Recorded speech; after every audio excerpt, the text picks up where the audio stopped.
What's up, AJ? How you doing, man? Good. How about yourself? I'm great, man. Neighbor? Neighbor. We are neighbors. That's right. I can't tell you how many times I have to tell people, like, when they're looking at the games, I'm like, hey, these guys are right around the corner. There are Spring Hill locals, and it's a big selling point. They go, oh, really? Yeah. Especially if you're into board gaming. And the cool thing I've learned about your business is, like, you guys are just, you're blown up. You're all over the place now. Yeah, that's wild. Where are you? You're international. We are. We sell worldwide for sure. Yeah. Is that your biggest markets? No, I mean, our U.S. is our biggest market for sure. But board games are huge over in Europe, especially. Mm-hmm. So that's a good chunk of what we do, and we do crowdfunding, as you know. So right, that's sort of why we, you almost have to do worldwide for that. So yeah. So that's kind of like, and that's, based on our conversations in the past, and I kind of want to bring this up today. I like to kind of figure out, this is about your story, man. Like, where did you get started? How did you get into this? I know I've asked you this before. Yeah. But it's such an interesting story because, you didn't start off, you didn't wake up one day out of college and go, you know what, I want to be in the board game business. That's for sure. Although I have been a gamer kind of all my life. So I grew up playing Dungeons and Dragons, Magic the Gathering, Hero Quest, board games, pretty much everything, video games, World of Warcraft. No. So I have a pretty addictive personality. Oh no! And so I never actually got into WoW because when I tried it, I was married at the time, and I was like, this would be bad. Like you'd be. And at least at that time, by the time I finally tried it, you had kind of heard some of the stories of, like, just people never leaving the house, and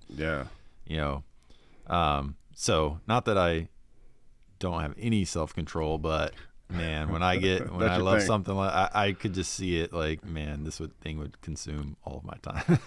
So anyway, but yeah, I grew up with games, but my real passion as a kid and sort of through college was I was a baseball player. Okay. And so I played college baseball and ended up getting drafted, playing a few years in the minor leagues. So my dream was, hey, I want to be a big leaguer, right? Where'd you play college? I played at Rice University. So okay. I played a couple years of junior college at Tyler Junior College, and then went to Rice, which is in Houston where I grew up. Mm-hmm. So my junior and senior year, I was there. We went to the College World Series my senior year, and then the next year they won the national championship. So a lot of the underclassmen I played with won it all, which was awesome. That's cool. And then I went and played in the Toronto Blue Jays organization for a couple of years, and that was it. Yeah, never quite made it to the bigs, but it's how it goes. I did meet Jessica, who's now my wife, while I was playing minor league baseball. So yeah, but that's something that a lot of people don't even get that far, man. Yeah. Oh yeah. And I wouldn't trade it for anything. It was a blast. What position did you play? I played center field. Okay. Yeah. Sometimes corner outfields, but center was. I love running down gappers, man. That was my thing. That's your spot. Yeah. Were you a good hitter? Yeah, I was a pretty good hitter. Were you recruited for your hitting or for your fielding? I mean, no one gets recruited just for fielding. Okay. So, although I was a very good fielding center fielder, and I hit decent for average and pretty decent power. So I had some home runs, and I wasn't the fastest, but I got good jumps and that sort of thing. So I was pretty good at everything, but not like blow you do got your that mind baseball at player everything. look, by the way. I was like, yeah, that makes sense. He's a baseball player. Yeah, I played college basketball, but I never went anywhere after it was done. Yeah. Actually, when it was over, it was like, close that chapter and move on with life. Yeah, and I kind of hit that point when I got released. A lot of guys will kind of jump to another team and see if they can make it. But by that time for me, I was coming up in my mid-20s. Yeah. And it was kind of like, okay, do I like chase this to 30 and then not make it and have no career, or do I kind of, hang it up and go just make a career or something else? Yeah. That's a big decision. It is, yeah. And I think a big part of it was Jessica. I mean, that's when we had moved to Nashville. And was she from Nashville? No, she's from upstate New York, that's where I was playing. So why Nashville? She went to school and wanted to get in the music business, so she worked for a radio station up in Buffalo. That's where she went to school, and she was like, "Hey, I'm going to Nashville," and she was like, she didn't actually even ask me, but I was like, "Well, I can go with the girl, or I can go home, live with my parents till spring training." So that was an easy choice. But you didn't start off initially with the board game business? No, not at all. When we came to Nashville, I actually was playing poker online for money. That was back before it got outlawed. And I actually met a guy in LA that I asked him, and I said, "What do you do for money?" He goes, "I play online poker." Yeah. Like, wow. Yeah.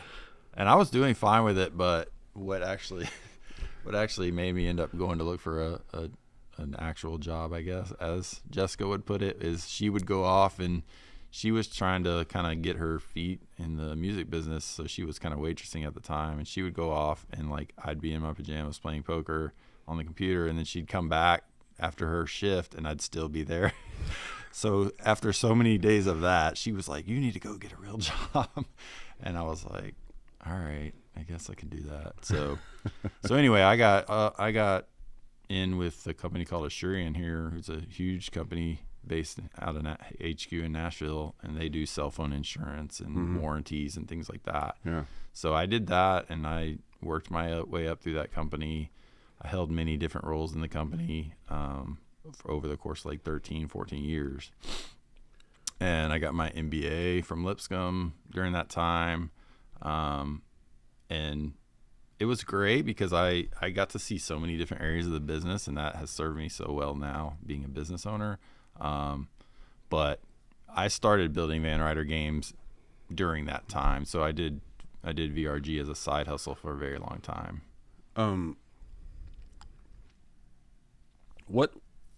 Did you get on when you're in college? Were you a business major? Was that like something that was always on your mind? If you thought, man, if baseball doesn't work out, I'm at least got this business degree that I can at least maybe market myself that way, or so the business wasn't something that you just like, hey, I'm going to fall into this.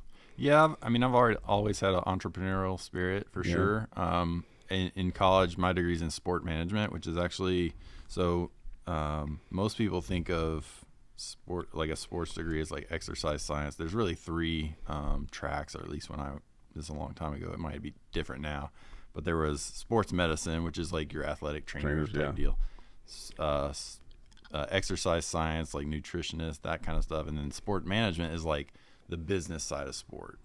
So like, yeah, I was totally thinking business, but I was kind of thinking, like I said at the time, I was baseball, and I'm like, I'm gonna do something in sports. Well, I'm gonna work for the club or whatever. And then I got the rude awakening of like trying to get a job with the Titans, the Predators, even the Sounds. Like these are all our local sports teams, and realized very quickly that those are kind of, you need to know somebody to get in the door type jobs. At least the ones I would have wanted. And so that didn't really happen, and that's how I kind of ended up at Assurian at more of like a general kind of corporate job. My niece was in sports marketing, and she did her internship with the University of Kentucky Athletics for the last 2 years of school, and she worked her way up in that little program as well, to the point where they actually paid her last year. I think she might have actually done it for 3 years. But when she left, I guess somebody in her organization connected her with somebody with the Gwinnett Stripers. So she got into the Braves organization on that end. Worked for a year out there, would travel literally, because I was living in Atlanta at the time, so she lived with me, and I lived on the south side, and Gwinnett is on the other side. So she was a good hour there and an hour back. But she did that for a year with the Stripers, and then the next year they were going to bring her on with the Braves organization. She got moved up, but then COVID happened. Oh yeah. So she got sidelined. So she never actually got to work with the Atlanta Braves. They did offer her a job once they sort of lifted all the restrictions, but by that time she had, was getting married, and her husband was in the military, and he was getting shipped somewhere else, so they weren't in Atlanta much anymore. So, but that's what she wanted to do, and again, she ended up in Savannah doing there was a new soccer club down there, and she got in with that. But then she just decided one day, she goes, I don't want to keep doing this. And now she's a teacher. Yeah. So, yeah, it's a grind for sure. Yeah, I never actually, I mean, I was in athletics, and I never was like, man, I'm going to be working for the club or doing something for a basketball team. I never had that.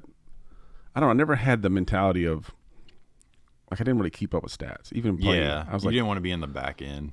I don't know. It was like, I loved playing. I loved being a part of the team. But when it came down to it, it was like I wasn't so ingrained in, like, I had to know every little nuanced detail. Right. But then again, maybe that's not where my heart was. It was always in, stories and things like that I really enjoyed more, than I do. Like, I could tell you everything you want to know about Lord of the Rings, but it's like more than I could probably tell you about, basketball today. Yeah. I just don't keep up with it.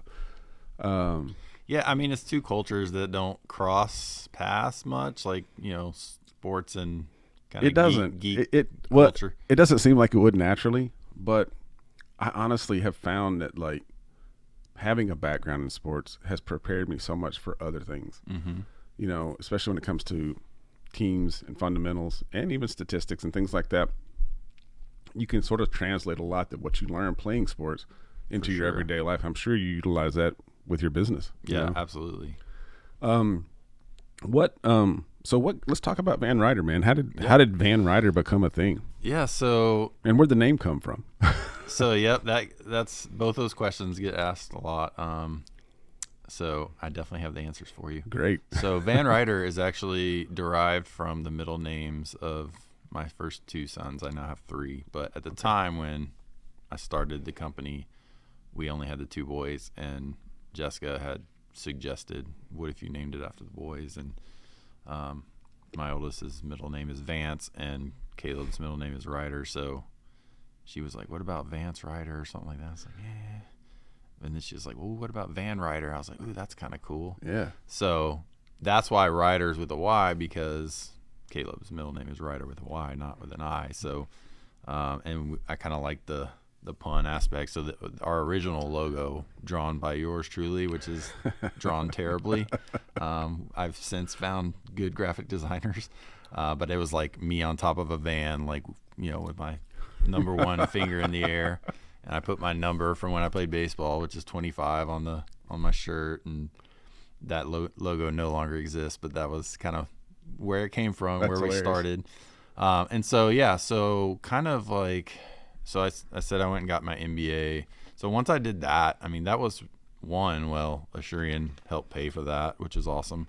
But two, with the idea of, like, I mean, I always just wanted to have, like, my own thing, my own business, like,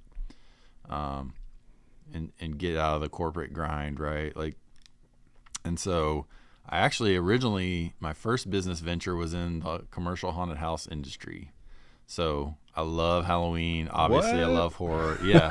So I had this great idea, great ideas in quotes, that the haunted house industry needed customer satisfaction surveys when people went through the haunted house and they came out at the end and, hey, like, I can help your business by getting feedback from the customers. Mm-hmm. So I called it haunt surveys, and the idea was I'm going to send people to a survey online where you can get feedback, customer satisfaction metrics and stuff.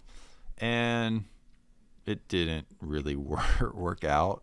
It come to find out, the haunt owners don't actually care that much. I wouldn't think so. Like, at least not to use, like, data and analytics. Like, and I'm coming from this big corporation, right, where it's like, oh, well, you just had a claim on your phone. Like, we need to know about and know how you felt about the service. And, like, we're talking about, haunted houses out in, Spring Hill, small town USA, like, of all the things they could spend on, like, surveys was not one.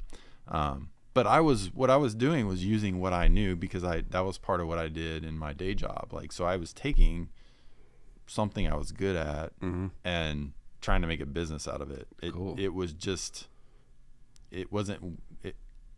I've learned a lot that it's not just about being good at something, and I was trying to apply it to something I enjoy, right? Like, right. cell phone insurance is great and everything, but that was certainly not a passion of mine. But haunted houses absolutely were. And so I did that for a year, 2 years. Didn't really go very far, and kind of realized, all right, this isn't really working out. And so just on a separate whim, I, again, going back to horror, I wanted to find a zombie board game because I played board games growing up, and I was like, man, I wonder if there's any cool like zombie board games out there. And so, Google, Amazon, whatever, found this game called Last Night on Earth. And I was like, this thing looks amazing. Like, this is awesome. This is just what I'm looking for. And so I asked Jessica, I was like, hey, this is what I want for Christmas. I don't care about anything else. Like, I want to get this game. So Christmas comes around, open presents, Last Night on Earth, like awesome. So her, family, my in-laws are in town. My kids aren't old enough. So I'm like, hey, like, let's play this game, you guys, come on. And I couldn't get people to the table to play it. So I'm like, oh, man, it's so frustrating. So I was like, well, if this game would play single player, I could just play it myself. Like, I'm introvert. Like, I'm totally fine, like, spending time with myself. I go to a movie by myself, go eat whatever, anything by myself. So, but it didn't. So There's no solo rules. It's multiplayer game, 2 to 4 players, whatever. So I'm like, dang, man. So I think, well, what if I just made my own game? I'll just make a zombie game I can play myself. Like, that'd be cool. And so I start researching online, and I find this website called thegamecrafter.com, which still exists. It's a great website where you can basically make your own game. You can apply graphics, everything, and they will ship you. You can make literally one copy of your game. So if you have an idea, I want to go make a board game, they're going to help you actually make it a physical copy. And so I was like, ooh, this is cool. Like, let's do this. So I had the idea for the game in mind. The game is called If I'm Going Down. So it was a zombie game where the goal was not to survive. It was actually just to kill as many zombies as you can before you got killed. So I knew that's what I wanted to make, but I wanted to learn the Game Crafter and like figure out, okay, how do I actually do this? So I actually made a smaller game called Organized Chaos, just a card game on the Game Crafter. That was kind of my first thing to learn. Like, okay, here's how you put the cards in and submit them and just do all the logistics side of things. So that was kind of the first thing. And then with the goal of doing the zombie game next. Well, around this time is when Kickstarter comes around. So Kickstarter.com is a crowdfunding platform. And by this time, I'm kind of into board games. So, like, I'm going to, meetups and playing games and doing, the whole thing. I'm going in deep, right? Like I said, like, once I get in on something, I'm going in. Yeah. So Kickstarter's coming around, and it's like people are putting their projects on this website and people are pledging, right? Like back then, some projects were doing tens of thousands of dollars, which, wow, like that's cool.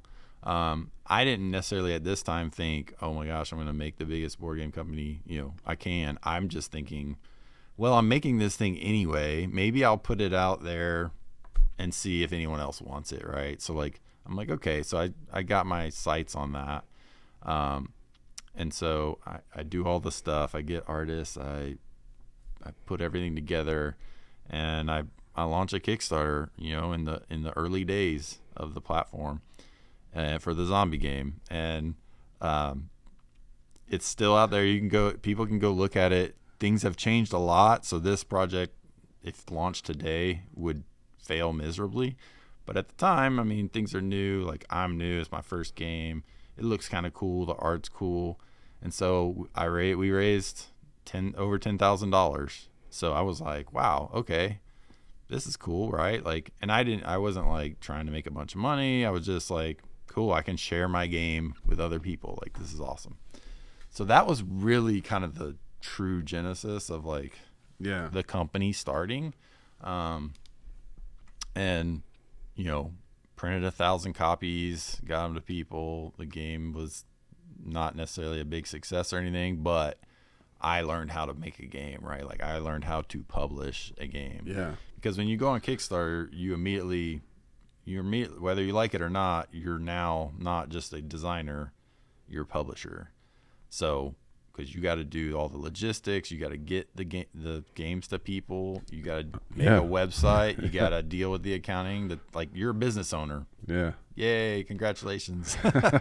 So, and that's one of the things I warn people about is I'm like, if you're gonna go on Kickstarter, that's cool. Like, great, get your game out there, but just know like it's coming with a lot more stuff. You just want to design games, then be a designer and hand it off to somebody else. Pitch to publishers, But anyway, so that was kind of the start, and of course I have my day job during this time.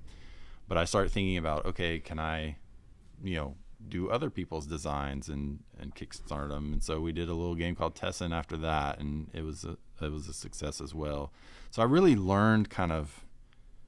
I took the crawl, walk, run approach, right? Like I wasn't trying to get over my head and make this, huge game like Final Girl that we do now, right from the beginning, right? I wanted to learn the business, learn the industry, learn how everything works. And so I actually did that and built the business for like 7 years and I never took a dime out of it. So everything that came in, I just put it right back into the business.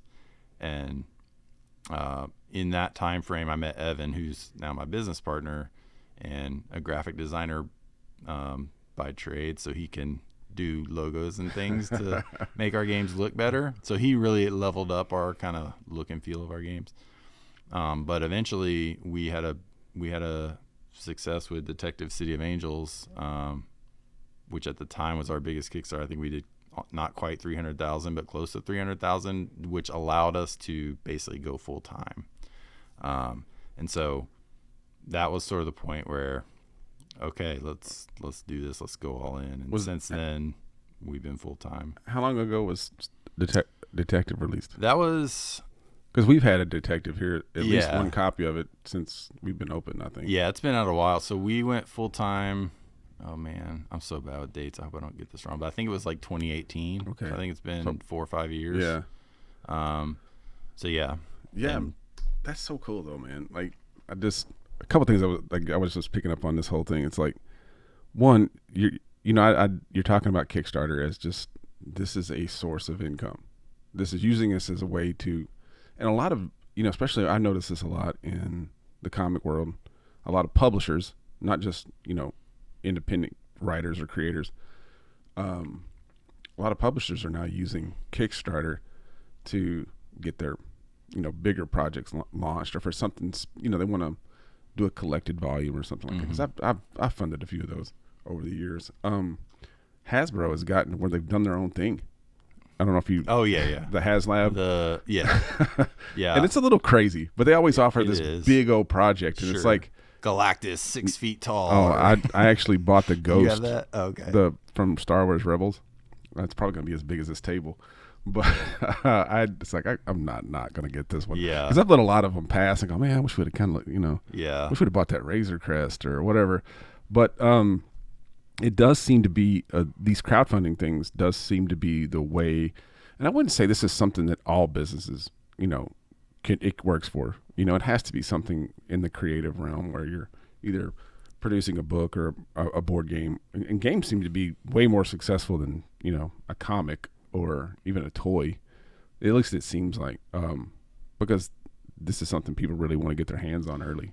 Yeah, on Kickstarter, I mean, I'm pretty sure it's still, but at least for a long time, it was easily the number one segment of Kickstarter. Like the board game industry, just latched on to this idea of crowdfunding, and because board games is such a niche industry that, before Kickstarter, you had to bring a big bag of money if you want to kind of go into board game publishing. And the old joke is how do you make a small fortune in board gaming?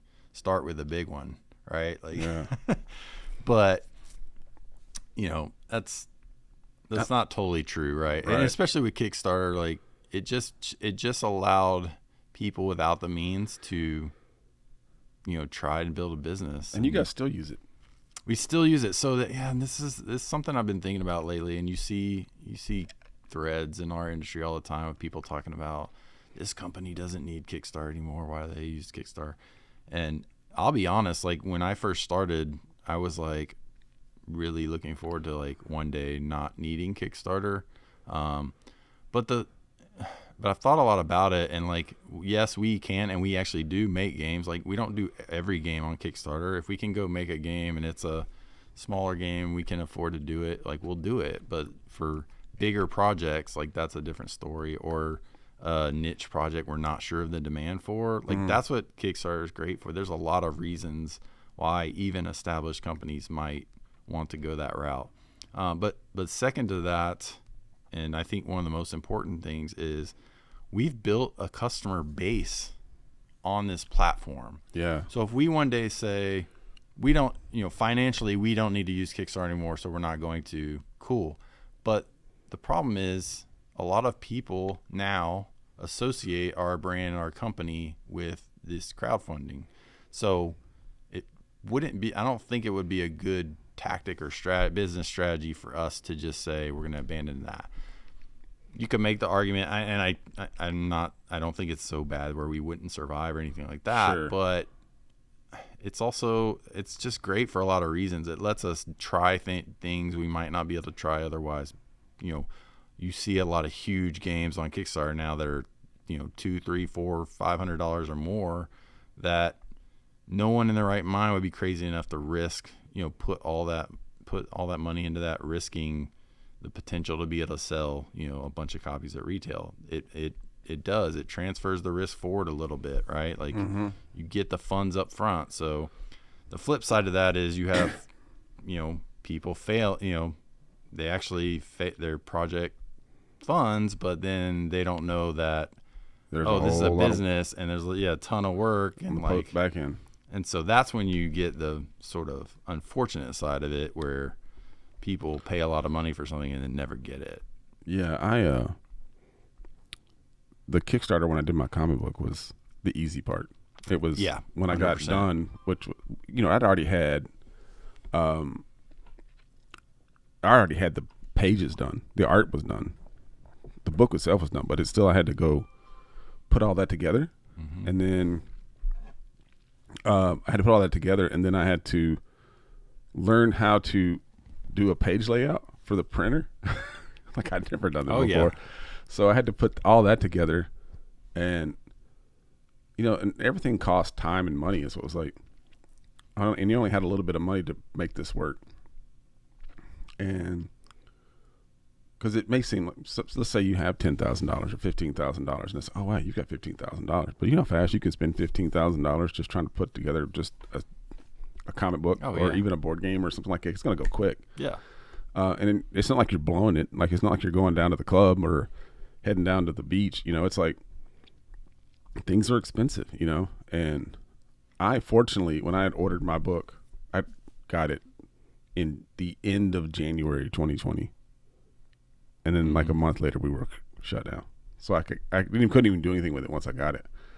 But I'd put all that work into it, and I had to figure out those processes. And I was like, I remember spending hours at the computer going, okay, does this look right? Does this look right? Is all this edited? And I had to go through and edit it myself. So all of a sudden I was the editor in chief. I was the layout designer. I had to come up with logos and things like that. So, but I learned a lot in the process. It's like, well, this isn't a terrible thing, but I could see where you need money to make it work, Yeah.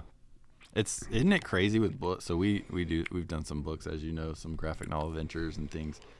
Yeah. Those have been successful here. I remember, I remember the first time we did a book, and man, the manufacturer's just like, okay, like what specs do you want? Like what page weight and like binding? And I'm like, I just want a book. Like, can we just do it? Here, make it look like this. The first time I saw like a book quote, all the I still can't decipher half that stuff. I'm like, oh my gosh, I never knew there was like so much detail around like well, do you want the binding sewn or do you want it glued? Do you want it stapled, stitched? Like, it's like, and do you want like 160-pound paperweight? Like, and I'm like, I don't know what pages were different paperweight than the then the cover, the in sheets and the cover. Yeah. And do you want them glossed? Do you want them matte? It's right. Like, yeah, exactly. I was like, I don't know. Fortunately, I think I used Print Ninja.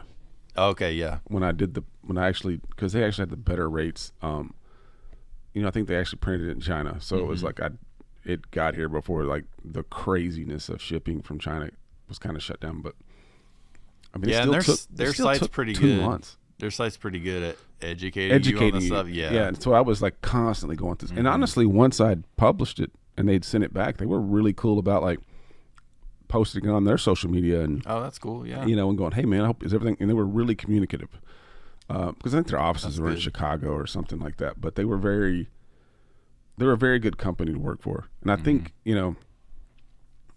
when I just can't imagine like. There's times I've actually thought about, man, I should try comic book publishing because there's, and in my head I was thinking because the need I see, maybe this is something to circle back to because this has just been kind of sitting for like a couple of years. When I sell comic books in this store, it's like I can't comfortably sell a book to a kid without going, hey, make sure your mom and dad read this first, or tell the parents, hey, you might want to look at this book first just to be sure.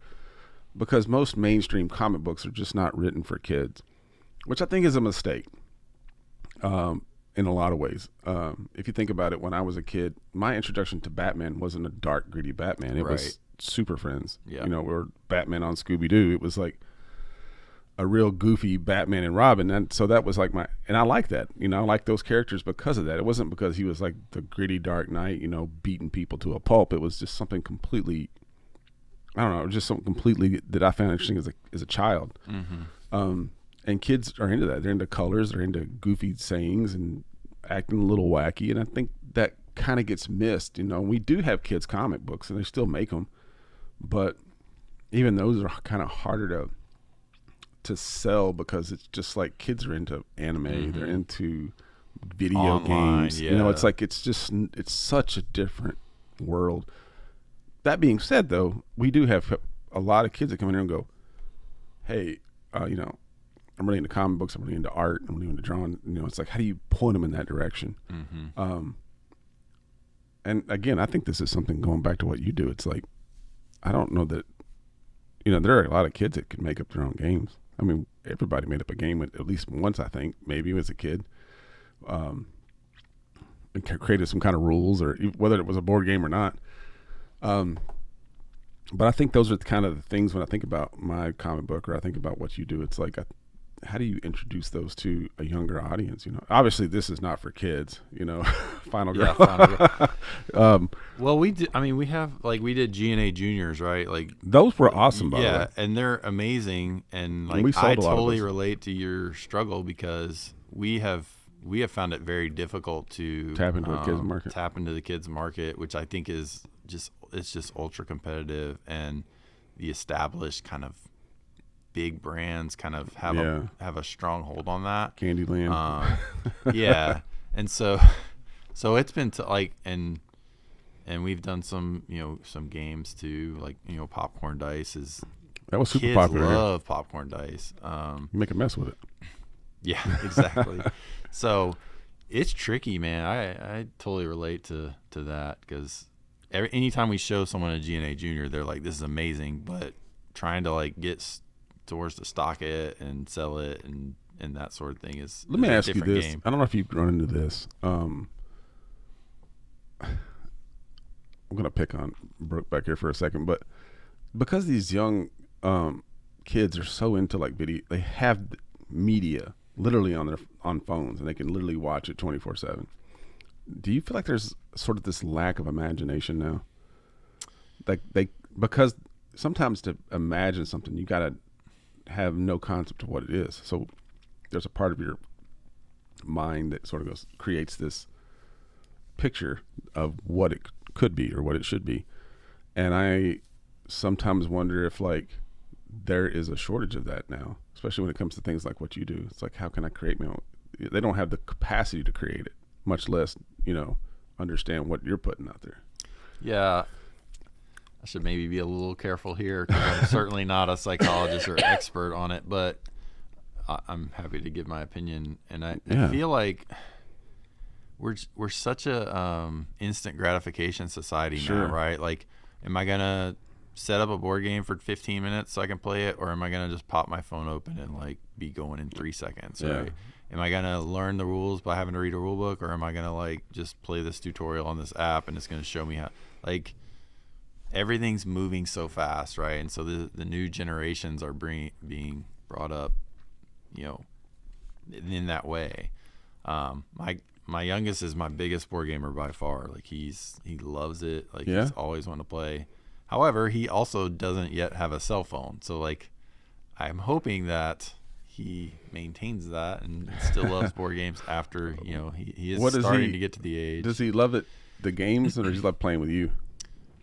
I think that it's both. I mean, he's actually, we've been playing through a game together. It's called Isofarian Guard. It's one of these big games with a lot of stuff, and he's a couple times like soloed it without me, and so he truly does. I mean, he loves the games, and he's not totally deviceless. Obviously, like we have Oculus Quest and Xbox and things like that he can do.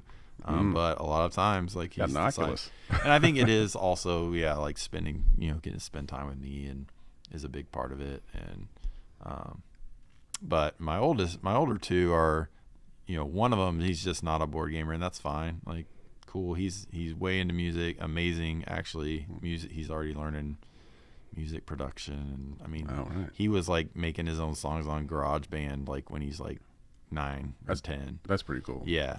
And so that's fun to watch because I see the same passion that I have for games and things that he has for music, and I love it.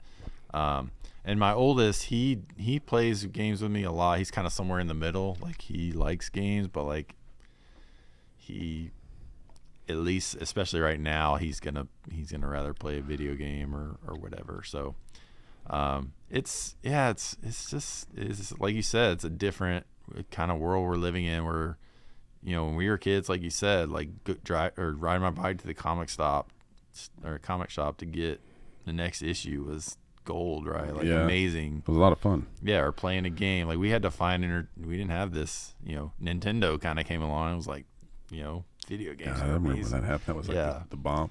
That was. Let me circle back up to a couple of things here. Starting your business, never having had a business. This is your only business, right? That you've worked. I mean, besides the failed venture, This is my one, main business. So, more recent ones are probably always going to be on your mind, but I think a big one was for me. I remember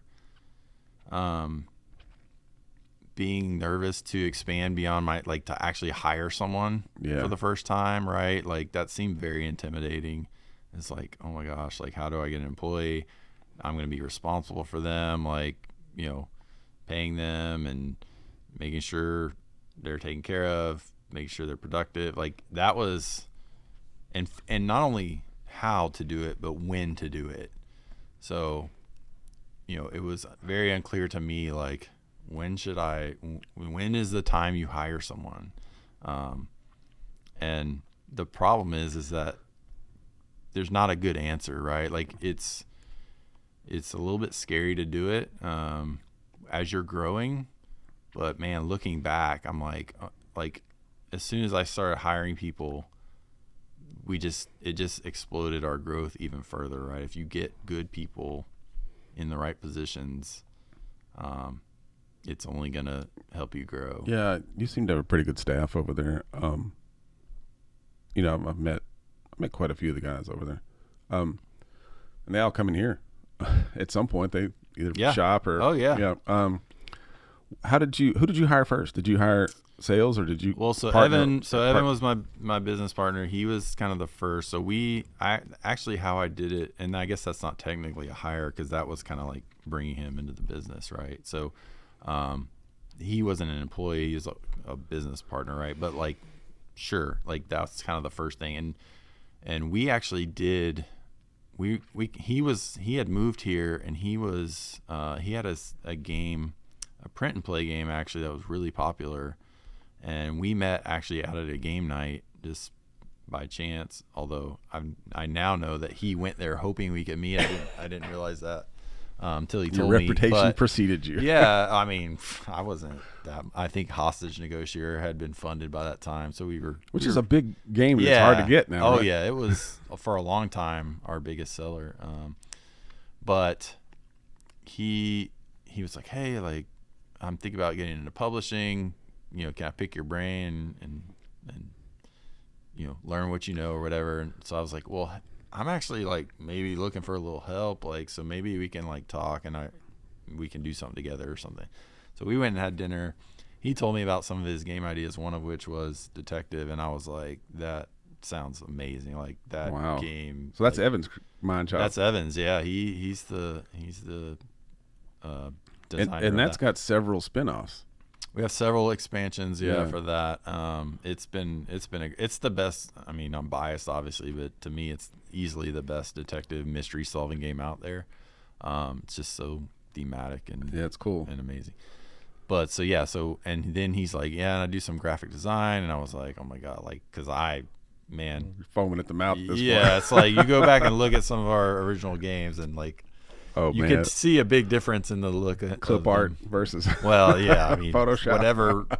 whatever my skills were, which was not great, but I guess serviceable. But so anyway, and that was one thing. But so we basically said, okay, hey, let's work together for like, I don't know, 3 months, 6 months. I think it's 6 months, and then we'll decide at that point, like, okay, do we want to formally like bring you in?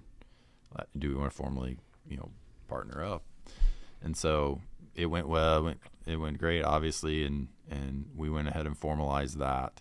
And so even just having Evan almost immediately, like, it just increased the look of our games. Now there's another designer to bounce ideas off of. We can now do his games. Like, that was kind of the first, I guess, jump from it being just me to now it's now it's a partnership. And then from there, it wasn't too long after that we had started hiring people, and Byron was one of the earlier ones that we had, and now there's 8 of us now. So and we also have tons of contractors, partners, and things like that. Do you guys do a lot of how does it, like, freelancers? Do they submit stuff to you guys, or? So yes, independent guys. Yeah, so we had a period in our company where we would take outside submissions, outside designs, and evaluate them. And we did some, like Saloon Tycoon is a game from another designer. We've done several different games from third-party designers. But what we learned was, at least for us, our most successful and best-selling games were the ones that we sort of designed from the bottom up. And so we made a strategic choice to sort of stop. You're not really accepting submissions, right? Like, doesn't mean every once in a while, if it's something, we're just like, we got to look at this, or, there are exceptions, but for the most part, we don't do outside. I mean, we have enough ideas just internally to last us for years, right? So that's really where we've decided to put our focus. Yeah. But every once in a while, there's an exception to that. How long does it take to publish a game from start to finish? It depends, right? Like Popcorn Dice is a simple dice game, right? So that one, I think we got out within a year of me having the idea of the game, versus Detective or some bigger games. I mean, you're talking multiple years, right? Yeah. Like Final Girl, now we've got the system down so well that we can put out a full series in it's a year. It's kind of a year in the process of designing, developing, getting it ready, and then a year to sort of finalize, get all the files ready, produce, and deliver. So 2 years is probably a good average to put a game out. Now, who did the artwork for these?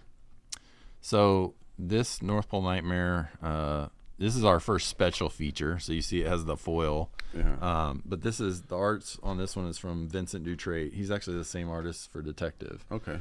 He's one of the better known artists in the board game industry. Yeah, I thought Final Girl was cool. From Byron brought us the Kickstarter package over, and everybody looks at that thing because it's so cool. It's just the way it's set up like an old VCR, and old horror movies is actually pretty awesome. Yeah, and we think about like everything, right? We think about the experience we're giving you, right? Not just with the game itself, but when you open the package, like what is that like for you? When you read the rule book, what is that like? Like, are there bonuses you can get? Like, it's more than just making a game and here you go. And that's a strategy too, but our strategy is we want to give you an experience. What is the thing you've learned the most through this process? Because like you said, I don't think when you started your business, you had no idea. You were just kind of building the plane while you're taking, which most of us are. But I mean, what's the biggest thing you've taken away? Oh man, I mean, I'm always learning, Sure. right? Like I think right now what I'm trying to come to grips with is like I'm never going to be caught up, if that makes sense. Like I'm like I've always operated on like, hey, I need to get these tasks done and then I'm caught up, right? Like I'm realizing at our current scale, I'm just never going to like there's never going to be a time where I'm like everything's done. Like I can chill for a day, right? Like no, like, and not that I can't, I can take days off and things like that, but what I'm trying to figure out and deal with now is like it's okay that there are 10 things I still have to do, right? Right. And it's okay to like it's also getting to the point where I have to really prioritize my time. And I love connecting with our customers and like being like I want to give a customer time if that's what they need. But at the same time, I'm also getting to the scale of like I need to like prioritize things, right? Like start saying no a little bit more. Start saying no and like even saying no to myself, if that makes sense. Like, yeah, I really want to work on this, but I need to be, or I should not be working on this, right? Like there's other stuff way more important that I should be working on. So do I either not do this or delegate it, or like how do I want to deal with this, right? Like, or ignore, maybe even ignore it. Like, yeah. So what's your balance between designing now and actually, being a business owner? Oh man, is it just like all over the place? It's just like design. The further we go, the less design time and space I have. To the point where I have to like force myself. Okay, I'm closing my door. I'm spending the next 4 hours, and this is rare to do this, but like sometimes that's what I have to do because I'm very much I will jump from thing to thing, and I'm able to do it, and it probably could appear scattered to someone more organized, but that's just kind of how I operate. Yeah. But when you're talking about like design and stuff, you kind of need to be in it. So yeah, I do more development these days than design, which is you still design work, but you're improving, changing, making changes to an existing design rather than coming up with something completely new. Now, how many games y'all have out right now, or have in your pipeline? Oh man, our catalog. Yeah, I mean, more than I can count. So, I mean, we've done. I just got to submit. Like I said, I just got a solicitation for at least 4 detective games. Yeah, I like the whole email. At least the whole first half of it was Van Ryder Games. I mean, I was pulling our SKU count recently, and it was like 188 or something. It's like. Did you ever think you'd have that many games? I mean, a lot of that is expansions, and little accessories. But still, no, yeah, absolutely not. I mean, well, I don't know. So like that. You just wake up one day and I was like, man, where did all this come from? No, I think a lot about like when my mindset changed from like hobby kind of side hustle to like this is my business, and is actually I owe a lot to Evan for this, because when Evan joined on, I had never really set any goals or anything or done any of this, but now it's like, hey, it's me and someone else. So like one of the first things we did was like, hey, let's set goals. Like let's set some goals for what we want to do. And again, remember at this time, I have never taken a dime. I'm not, right. I'm putting everything back into the business. And one of his goals was like, hey, I want to do this full time. Like I want to be able to make games full time. And I was like, man, that's cool, but like, man, I just can't see, I had a really good paying day job, corporate job, making good money. Like, I'm like, how can I ever replace like that salary doing games? But I was like, sure. Okay. Yeah. Like that'd be awesome. So I'm kind of like of the mindset of like, yeah, that's kind of a pipe dream, but sure. Like we'll make it a goal. And so, but that's powerful because that puts that in my head, which I had never really like thought too much about, or even thought was possible. Yeah.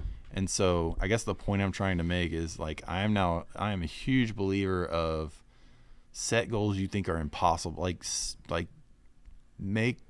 have big dreams. Like set big goals. If it feels too big, good. Like because guess what? If you make it halfway to that big huge goal, that's way farther than you're gonna do. Make it. Not having a goal or setting some kind of quote unquote realistic goal. And those are important too. But man, I've learned the power of that goals and intentions. So that might be the number one, like mindset. And you're not going to accomplish something unless you think you can and believe you can. When I was younger, I remember I had a girlfriend, she said, you need to start a business. And I was like, how am I going to ever start a business? Like I was like, might as well be like, that was like so nebulous. Yep. I couldn't think of that. And I think I've talked about that on here before, but the idea of starting a business, like it's not, I think there are some people that go, hey, I'm going to start a business. I'm going to do this. I'm going to go out here. I'm going to mow yards. Here's my goals. Here's my things, blah, blah, blah, blah. Or they've been working in their own business, like my brother, he does Vincent Decks, and he started off working for somebody else. And then I think for him, it sort of like, I would always say, hey, why don't you go out and do your own thing? Go out and do your own thing. He's like, no, I don't really want to do my own thing. And then like COVID sort of kind of forced him to go do his own thing. And it really blew up at that point because everybody was doing home improvement. So, a lot of that's circumstantial. But now he's at a point where it's like, do I expand? Mm-hmm. Do I keep doing what we're doing where I can handle this workload? Or do we really take this step, which is a huge risk, because you got to have money up front. You've got to have money to pay your employees, and you've got to have, jobs in the pipeline. There's a lot that goes into it. But he's at a point where it's like, hey, do I take one step forward and really try to find those commercial jobs that are going to last year round when residential homeowners aren't really spending a lot of money in the winter. But, I think we all get to that point where it's like, all right, I can keep doing this the way I'm doing it. And it's either a side hustle or it's a hobby business, or you're small enough to where like I can manage this, I can manage my time. I'm getting just enough money, but I could always go a little bit further. And I don't know, sometimes it's just you get a lucky job or a lucky break, or the right person comes in the door and it just seems to kind of open up for you. But I think that's something every entrepreneur faces right out of early on, hopefully. And I think I don't think people who never take that path really understand that challenge or understand that risk, because it's scary. It is scary. And it's like fear is a big thing, right? But like some of the biggest risks and scary things have been some of the best, right? Like the fact, like I kind of look at it like, would you rather regret never having taken the chance, or would you regret taking the chance and failing? I would take taking the chance and failing every single time over never taking the chance and not knowing what it could have been, right? Like I think that it's a really hard thing to push through fear. Yeah. But I think that when you do it, you're going to be rewarded, or if you're not, you're going to learn something, right? Like you and I both talked about our first things we did weren't successful. Like, Yeah. And we made we didn't know what we were doing, but we learned a ton, right? Like, and then the next thing was successful, right? So, yeah, it's definitely a thing. I think recognizing it though, so that's one of the big differences between people who are successful and people who aren't or have more challenges is the successful people act in spite of fear, and the unsuccessful or less successful people let the fear stop them from and keep them from acting. Yeah, it's powerful. So you worked in a big corporate job where you had a good salary. You've done your own business. You've got a very successful business, which I like to promote as often as I can. Thank you. My question is, now that you've done this, could you ever see yourself going back to a corporate job? No. I think about it a lot. I mean, because times are tough right now. There's Yeah. times I'm sitting here going, man, I just need to quit these things and just go find a real job. I'll tell you this much, like, it's ironic because when I had the corporate job, I'm coming home and I'm working a, quote unquote second job, right? Mm-hmm. My side hustle but that's where my passion was. And I love it. And can't wait to get home and do what I want to do. Right. So now it's like, hey, I am doing what I want to do and love, and I'm doing it as a day job, and I get to go home and I don't have to be on the computer, but still everything from the business is like on my mind a lot. Right. Like versus with a day job, with corporate day job, I could mostly just leave it. You can clock out. Leave it. Yeah, clock out, leave it. But when you're your own business owner, there's no one above you telling you got to do this, that, the other is. So like, if you're not self-motivated and not doing it, then no one's going to do it for you. And so it's a freedom that comes with other attachments, but man, I would never trade it. And I just love being a business owner and having sort of that ability to make the decisions. And I know if something goes wrong, then I'm going to take responsibility for that because, I'm the owner. I'm responsible, right? Yeah. Like, versus, working for someone else, you can kind of pass the buck or kick the can down the road. Yeah. I don't get paid for that. I didn't have the right tools. We don't have enough. You could, but when it's just you, like, guess what? There's no one else to blame. It's a true story. Yeah. So tell me a couple of things. One, what do you got? You brought this in, Final Girl, which the main game. I don't know what you call it. The base core, game. We have the core box, and then you need a feature film that came out. Last spring? So Final Girl, the original, the first series. So we just finished series 3 on Kickstarter. Okay. North Pole Nightmare is our first special feature. Okay. So it's actually coming out in December. But yeah, the original came out. We actually launched the original Kickstarter. I'm gonna make sure. During COVID, so it was 2020. Okay, so it takes a hot minute. Yeah, we launched the original then, and it has quickly become by far this is our biggest seller, our hugest property. So series 3, we basically do 5 new feature films for each series. Mm-hmm. So now we'll be up to 15 with series 3, and this one's a extra one, so 16 if you count North Pole Nightmare. So give us a quick synopsis of what Final Girl is about. Sure. So Final Girl is playing off of the horror movie trope, right? Where you're at the end of the movie, the last girl, survives. She survived through all, against all expectations, and it's either she's going to kill the killer or they're going to kill her, right? Yeah. So, obviously you can think of, it's inspired a lot by movies from the 80s, sure. Things like that, your campground killers, that kind of stuff. And so this is that, but in a board game, and it's a solo game. So you are a single player playing, which, by the way, was a big part of our company's growth was Hostage Negotiator, and that was solo. At the time there were not very many one player only games, and so speaking of risk, like, people were telling me, a solo game's never gonna sell very well. You're not gonna. It's just not gonna be something people want. You need to add. And actually, when I made the zombie game, that happened because my plan. You heard the story was I just wanted a zombie game to play for myself.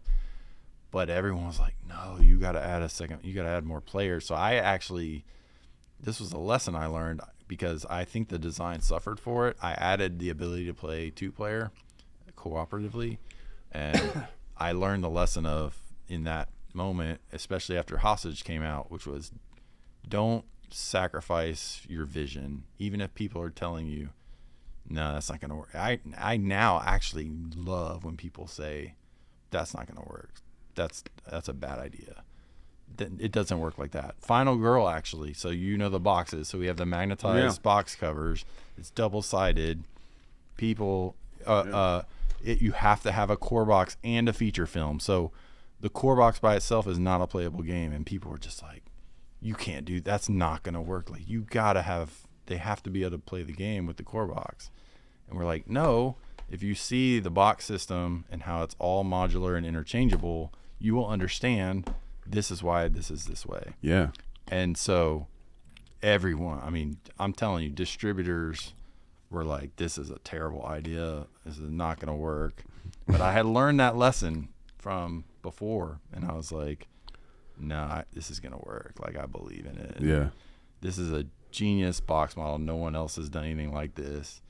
And anyway, that's a long aside, but like that's a big lesson in my opinion is like you got to stand out. And if people are telling you it's not going to work, that means it's something unique, right? Sure. It doesn't mean they're not right sometimes. Sometimes you might try something and it doesn't work. But, they said Star Wars wasn't going to work. But this is where the big ideas come from, right? Like the things that people think just there's no way it's going to work.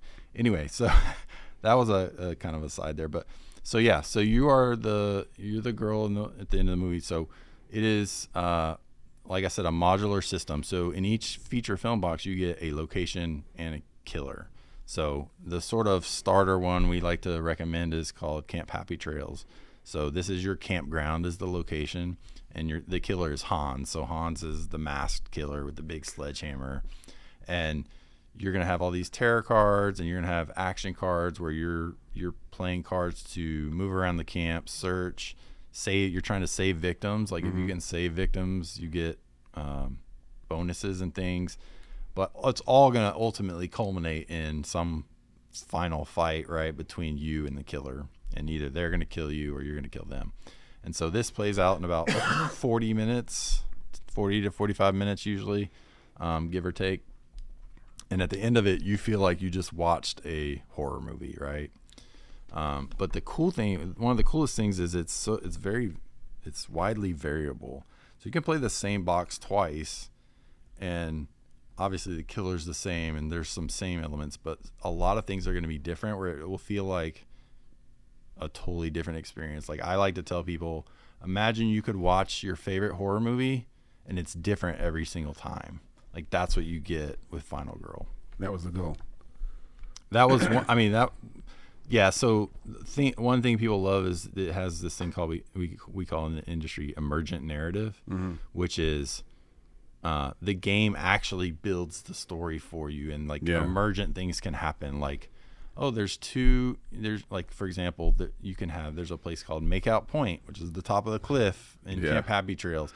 You can have 2 victims there, right? And it's like, oh, they're making out. But then you could have a card come up and it says, hey, the victim nearest you is your girlfriend. So now it's like, wait. One of those people at Makeout Point is my girlfriend? Like, who are they up there with? Like, and that totally didn't exist like 2 seconds ago. But then this card came out telling you that's your girlfriend. And now you have this whole story of like, wait a minute, like what's going on? So it's really good at sort of creating those moments. Man, I think that ability to be able to do that, and the fact that first of all, just to be able to make a game, like I kind of like to think of myself as a creative person. I don't know that I could come up with the rules, and I don't have that mind. I think there's some logistical things that have to take place. I don't know. I haven't been into the whole thing as much. But the fact that you can create that is amazing. That's number one. Number two, the fact that you've actually turned a business out of it and now are just crazy successful with it is awesome. Because I mean, I think it's, like I said, I'm not a board gamer by any means, but when anybody comes in this comic shop and they're looking for board games, man, I'm selling Van Ryder first. Yeah, we don't even love really, it. we don't even really carry any other board games, because we just don't know. Right. We could put Monopoly over here. People Yeah. go, oh, we got Monopoly, but you can get that at Target. Yeah. But these things, I mean, I've seen your games at other comic shops. We took them to Owensboro for the last Comic-Con, and a lot of people picked up Final Girl and looked at it. Mm-hmm. I think the price tag kind of wandered them off, but Sure. but it was a big game set. It wasn't like you were just buying one of the boxes. Yeah, the full series is a pretty penny, but that's the cool thing about the system is like the core box and one feature film. I mean, it's going to be $40. It's $20 a box. So Yeah, you can. That's the cool thing. You can Yeah. start. You can start there, or you can, if you know you're going to love it. You Yeah. got all kinds. you can go crazy Yeah, with you it. can go crazy with it, Um, which a lot of people do. Which I'm but thankful these for. people, gamers, I don't really. Once they understand something, they'll drop the money, because And there's a lot of completionists in board man. like I have to have like literally everything, right? Like and played every aspect. it's either everything or nothing, and like, Yeah. What is what's in the works, man? What we got coming up? Should we be looking for what you can tell us about? So we've got a few things in the works. We're about to go to print with our first role-playing game, our first RPG. It's called the Revenant Society. Yeah, and it's one of these time loop games where you're basically reliving your death and trying to figure out the circumstances around it and why it happened. So you're kind of in limbo. The gist of it is you're in limbo, and you can't kind of move on until you figure out, like, there's this thing called the shattering event, and that's the big thing that kind of like caused your death. But you kind of have some memory loss, so you have to go back and like re-experience it, but you're not alive and you're not dead. You're kind of an undead, like ghost type, but Sure. still in the world, I guess. And yeah, you're gonna do these loops, right? And you're gonna figure some new stuff out each time, and it's a very interactive experience. So like, there is a game master, but it is one of these games where we're sort of telling the story together, and me, the other players, the game master. Okay. And so it's very interactive, and you get to kind of create this. There's some elements of the story that will be interjected by the game master, but others are like, I may have a card that just has a picture of a person on it, and I get to explain who that is and how they relate to me. And so everything's going to kind of be interwoven how we tell it together. And so that one's going to print, so that'll be out early part of next year. Okay. North Pole Nightmare, of course.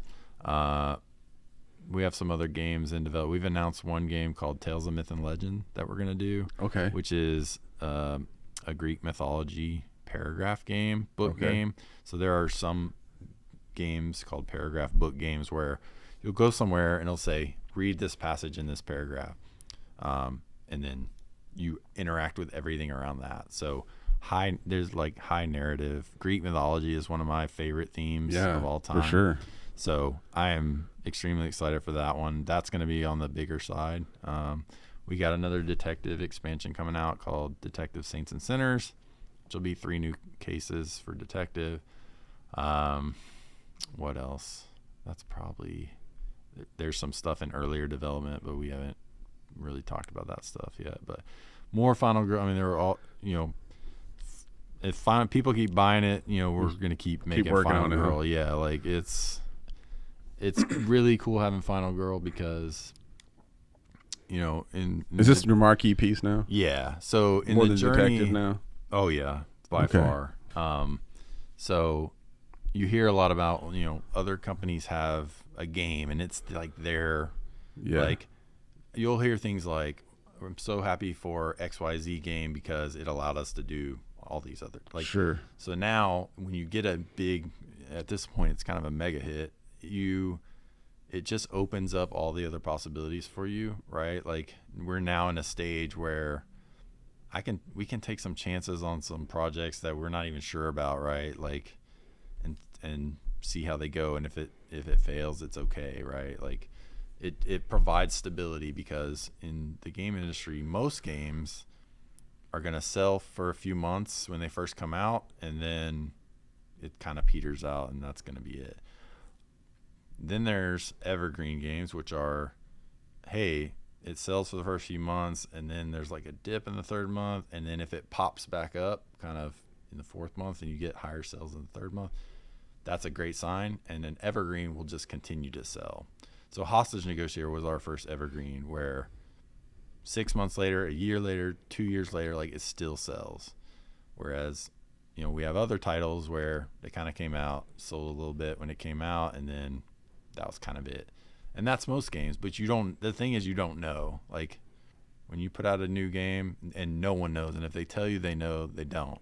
Like, you never know what's going to be a big hit and what's not. Wow. If we did, right, everyone would just make big hits. Sure. So, but sure. So that's like any of these things. But so Final Girl is now, I mean, it's not only an evergreen, but it is like one of these that it just kind of almost keeps growing. Like, the sales are going up over time, not even just being steady.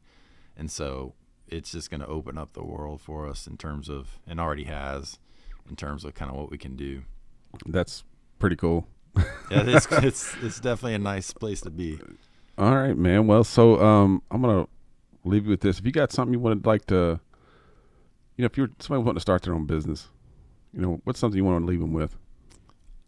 Just do it. Like take action. Like, start. So thinking about it is one thing. Just, even if you don't know, like, when I started, I had no idea what I was doing. But I was like, had a passion and wanted to learn about it. Just start taking action. Like, because you're not going to know everything. Experience is so important. And even if you don't, like, that's okay. Like, I actually think I benefited a lot from not knowing everything. Because if you just do what everyone else is doing, you're going to get the same results. It's like, or you're not going to stand out, right? Like, you're not going to get the same results because they're already doing it. So you got to do something different. So take action and stand out, I guess, are probably the two things. Like, figure out what is your hook, or what problem are you solving, right? Like, or what are you doing better, like, than the other people who are doing something similar. Like, figuring that out is a big deal, but the biggest by far is take action. I love it, man. Well, AJ, dude, I'm glad you came and talked to me this morning. I know you're a busy guy, so blocking out time to come and chat with me on this show. This is one of those things, like, I've thought about it for a while, and I wanted to. Yeah, I love this. One day I was just like, I love this stuff. I was just like, all right, I'm going to start doing a podcast, and I wanted to talk to people like you who have, you know, kind of been through the trenches and you know, learned a few things along the way. You know, provide some sort of wisdom for those people out there. That's why I call it discovering truth. We're always looking for those little nuggets of truth that you've got out, that you learned along the way. So yeah, man, thanks for coming out. I'm looking forward to more of your games. We definitely need to collab more than we do. Yeah. You know, because like I said, you guys are right around the corner. We're neighbors, so we should. I know you're a busy guy, but figure stuff out for sure. Yeah. Well, I will put your social. Go ahead and throw your info. I know it's vanrydergames.com. Yeah, so vanrydergames.com. That's Ryder with a Y is our website, so you can go find all our games there. We have a newsletter people can sign up for there if they're interested in kind of hearing our announcements. We're on all the socials with the same name, Van Ryder Games. Yeah. We just hired a marketing director, so we even now have a TikTok account. And her name's Jamie, and she actually did some content creation. She has a YouTube channel, just doing board game stuff in general, and man, she's been great. So yeah, check us out. You know, anywhere you find Van Ryder, you'll find us. All right, man. Well, we'll look forward to it. Yep. Hey, thanks for coming out today.